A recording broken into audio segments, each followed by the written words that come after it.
Hello, everyone, and welcome back to Words I Choose to Live By. I'm Cyrus Webb, joined by my co-host Tina Siemens. So glad you guys could join us today. Going to bring in our friends over on Facebook, LinkedIn, YouTube, and on X, so they can be a part of our conversation. And last but certainly not least, going to connect with our friends over on IG and on Amazon. It's our first week back for 2026, but it's the second week. I know you guys are going to fight me on that, but it is week two of 2026. But we're glad you all could be with us for our show today. And we're now live on Amazon Live with Words I Choose to Live By. I'm going to type you guys in a welcome message over there on Amazon. I appreciate you guys being with us. If you're not following us already, make sure you guys hit that follow button either here in this corner or down below. You also will see books by my co-host, Tina Siemens, but also my book, Words I Choose to Live By. This is the book that we use each week to give you guys some weekly inspiration and hopefully kickstart your week. Tina, how you doing? I am blessed. Thank you. Yeah, so glad to be able to be back with our audience here. So glad you all can be with us. Hello to you, Miss Phelps, my art teachers over there on IG. I Oh, appreciate you being with us over there. She's the person who really inspired me in high school. So, Miss Phelps, so thank glad you could join us over there. I'll try to be on my best behavior. Tina, we have a we, we have a great message for our audience today. You and I were just talking about it before, but I want to talk about before we get into today's message about your thoughts about 2026. What are you excited about this year? There is so much excitement. We have so many assignments that have come across our pathway. And if we are willing to be that change and do the change, take the steps that are required to make that change come about, there will be some amazing shifts in 2026. So much to be excited about. Yeah. And Tina, if you don't mind my saying for our audience, one thing that I know that Tina's working on, she's going to be launching her own podcast this year, which Yay. I am very excited about. And it's right in her wheelhouse dealing with history. I'm so excited about that. Tina, our message for today is week number 2 in my book, Words I Choose to Live By. I'm going to highlight it for our audience over on Amazon. And this is a message that is so important, and it's based on 4 words: walk in your greatness. And this is what it says: you will be told by some what you can't do and who you are not. I'm here to tell you that there are no limits to who you can be and what you can do. And this is, as I have said before, when it comes to this book, Words I Choose to Live By, these are messages I've had to say to myself. I have not been a person who's always believed in myself. I've not always been a person who saw good things in myself. But one thing I was saying to Tina is that I realized I've been given an assignment, and it really is about me trying to show up and to walk in that assignment and to bring my own personal greatness to it, not comparing myself to other people, but realizing that if it's been given to me, that I can definitely do it for sure. So, Tina, I want to ask you, when it comes to the idea of walking in your greatness, what helps you to be able to accept that assignment? I hear from my husband so often, Tina, just be yourself. Mm, And so often we think that I want to be that person. I want to do yeah, what they do. And yeah, yes, it's good to be inspired by others, but to be your authentic self, because all others are already taken.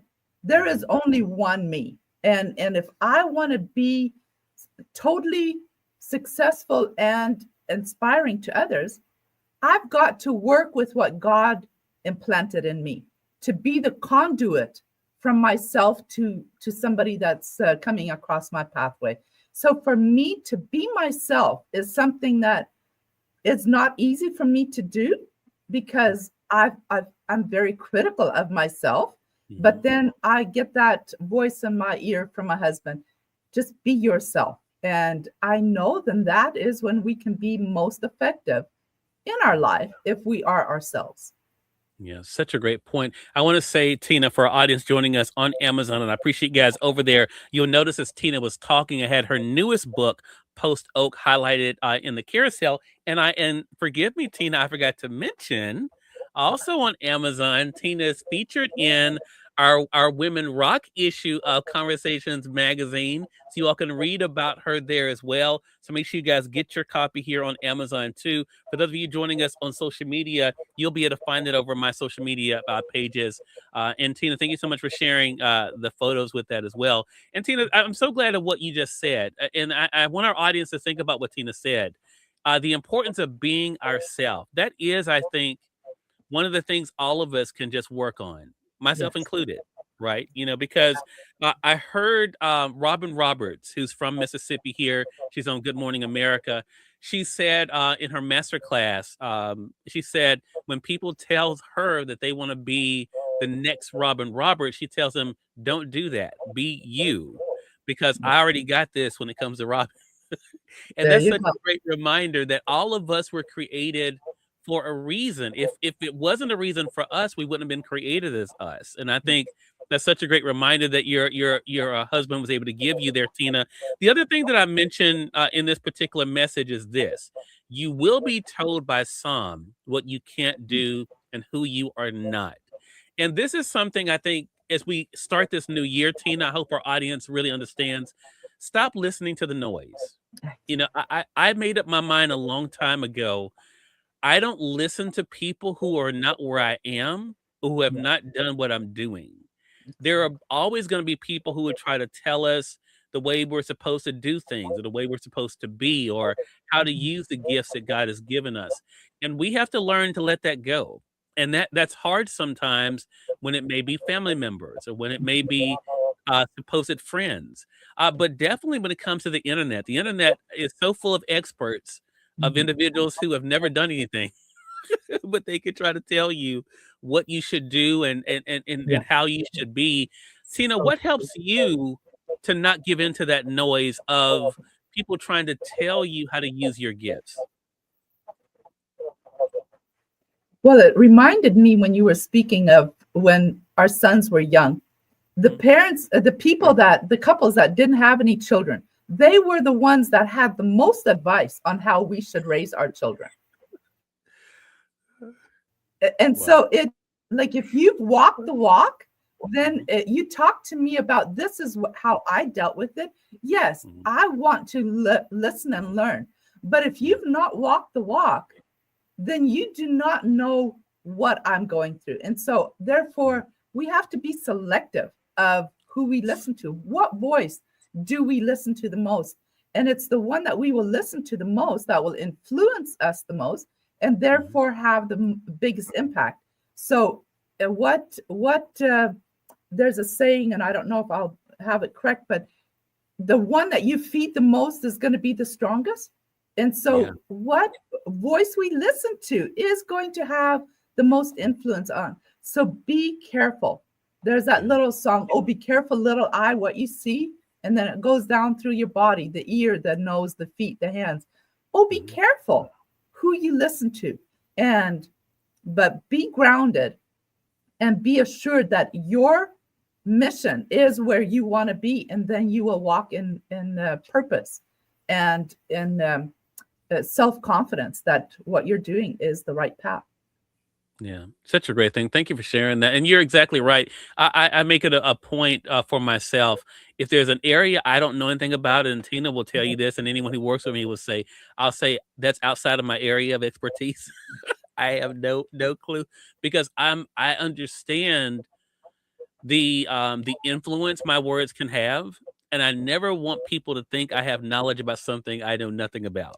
And I think if more people thought about that, it's great to be well-meaning, and I'm Yeah. sure a lot of Mhm. people are, but Yeah. it's a very dangerous thing to try to tell people how to walk a path that you've not had to walk or experience something like that. I want to say for those who are just tuning in, welcome. You're watching Words I Choose to Live By. It's our first week back for 2026, but we're week number 2 in my book, Words I Choose to Live By. You all can get your copy of the book in paperback. You can get the hardcover as well as the Kindle edition as well. We're talking about the importance of walking in your greatness. And the last point I want to mention for us to discuss here, Tina, it says, there are no limits to who you can be and what you can do. And this is what I hope people really get.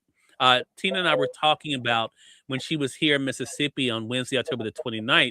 we had several people, and it was not scripted, but who mentioned one Mhm. scripture, Philippians 4:13. And I know it's one of Tina's favorite scriptures as well. I can do all things through Christ who strengthens me. And I had several guests mention that during their interviews, mentioned that scripture. But here's the thing about that. If we really believe that, then what I just read will be easier, because it says there are no limits to who you can be and what you can do. So we have to ask ourselves, and I've had to ask myself this: am I the one putting limitations? If God is not putting the limitations on me, am I the one putting the limitations on myself? And for me, the answer has been yes. I know I have done it. But Tina, what do you want our audience to remember when it comes to that, about the importance of not putting limitations on themselves and what they can do? Well, I think the first step to not putting limitations on myself is to love myself. Yeah. Love who God has made me.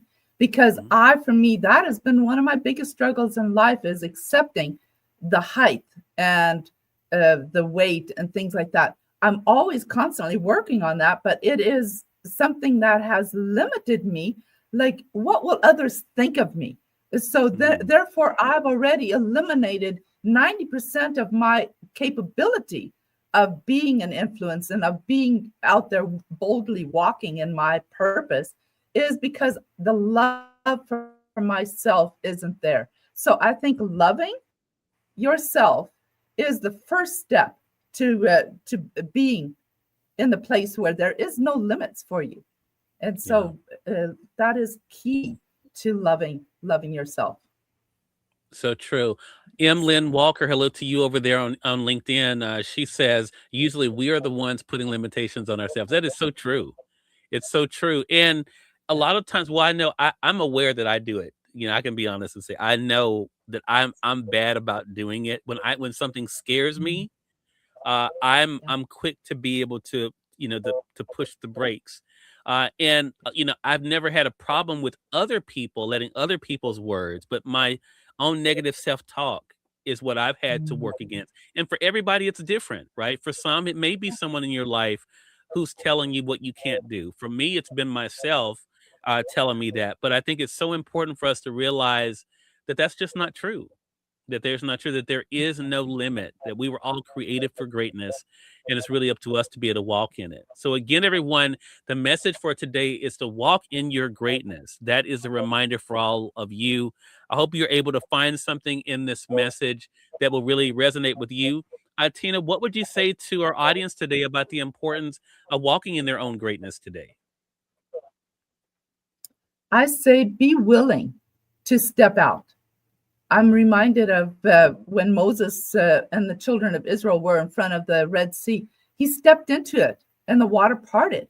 And so Yeah. often we are the one that have to make that first step. God has put Mm. everything in our body, in our soul, in our thought life to be successful, but we have to make that first step. And so to be willing to step out and take that first step is key to Yeah. being successful.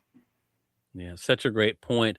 Again, everyone, I hope this message is something that will resonate with you as we're kicking off this brand new year, as well as this week. I hope you'll be able to share it with other people as well. Tina, so glad to have you with us as we're kicking off this year. Let our audience know how to stay connected with you, Tina.